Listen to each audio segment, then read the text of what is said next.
Alright, so 2016 Tomo Ryu Shinobijutsu. This is the one time of the year that we get to dedicate to specifically Tomo Ryu training. And I let them watch 2009 Tomo Ryu Camp, 2010, 2011, they were watching all of them. They got to see that there was a certain theme. Okay, so we're going to really focus on the blade.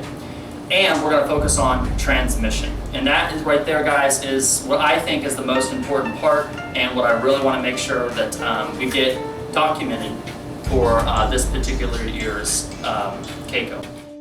When we talk about transmission, I've always went for all of these camps the backside coming in. I've always talked about, you know, it started in the Kimu restoration at 1333 to 1336. It was developed on the means of Kodachi. It was a short sword school. Originally, Tomo Ryu was a samurai tradition focused on the sword. It was a sword art, and then it grew into other areas such as Boryaku, Choho, Heiho.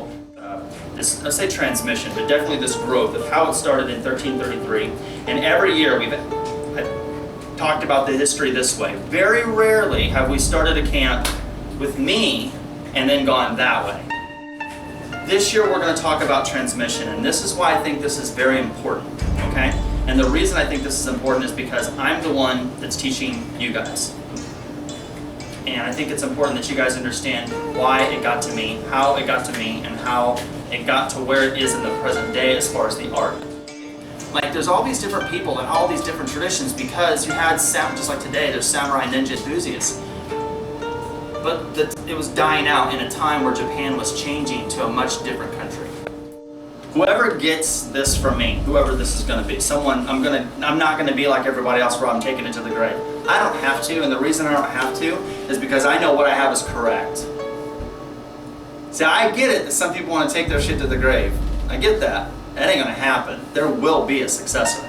I'll put that right on the camera because what I have here is absolutely 100% correct. And I feel very confident in saying that. Right? I'm not going to be like, nope, I'm not going to have a successor. No one's ever going to get my stuff. Why would you say that?